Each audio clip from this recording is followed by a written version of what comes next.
La parole est à Madame Sophie Pantel pour le groupe socialiste et apparenté.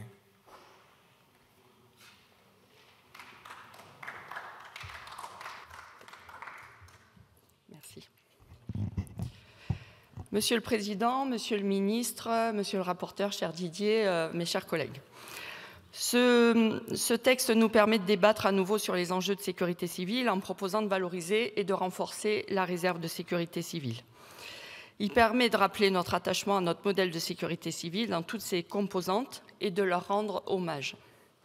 Ce texte aborde cette fois la question de la résilience de la population dans un contexte de crise qui se multiplie, notamment celle liée au climat, et je pourrais témoigner des conséquences des épisodes Cévenol chez moi par exemple.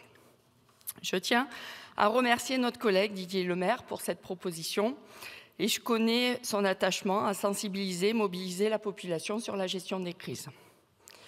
Depuis 2004, ça a été rappelé par les orateurs précédents, nous le savons, les communes ont la possibilité de créer une réserve communale de sécurité civile composée de citoyens bénévoles sous l'autorité des maires qui est complémentaire des plans communaux de sauvegarde.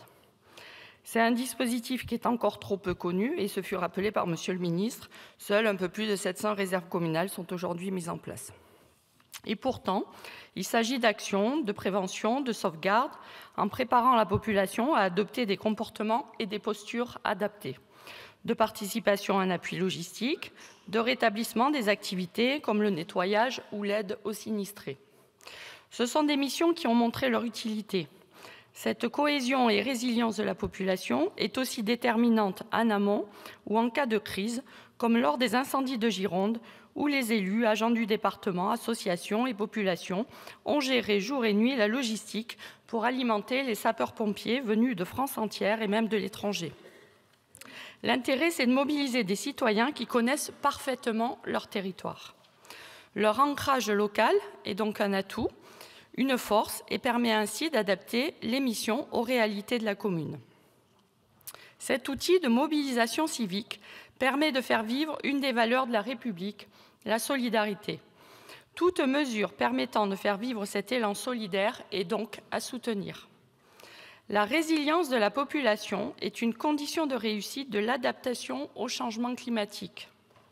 Notre capacité à s'adapter aux crises pour garantir la protection de nos concitoyens reste un enjeu et ne pourra réussir qu'avec l'engagement de tous.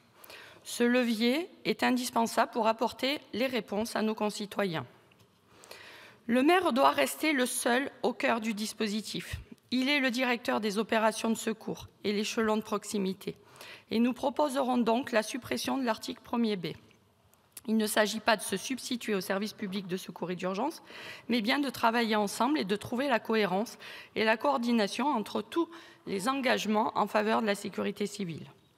Nos amendements ont pour objectif de préciser la nature des activités prévues dans le cadre du contrat d'engagement au moment de la signature, de permettre de mobiliser plus rapidement en cas d'événement grave en diminuant le délai de 48 heures à 24 heures, et de permettre, dans le cas de la reconnaissance qui est proposée, à ceux qui s'engagent de pouvoir aller plus loin, notamment pour les étudiants.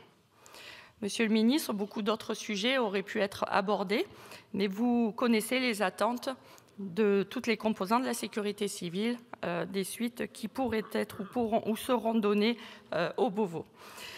Parce que ce texte accompagne le citoyen comme acteur de la sécurité civile, parce que ce texte incite à la solidarité en amont et en situation de crise, parce que ce texte fait confiance aux maires et aux territoires, le groupe socialiste et apparenté soutiendra et votera ce texte. Je vous remercie. Merci Madame la députée. La parole est à Monsieur Nicolas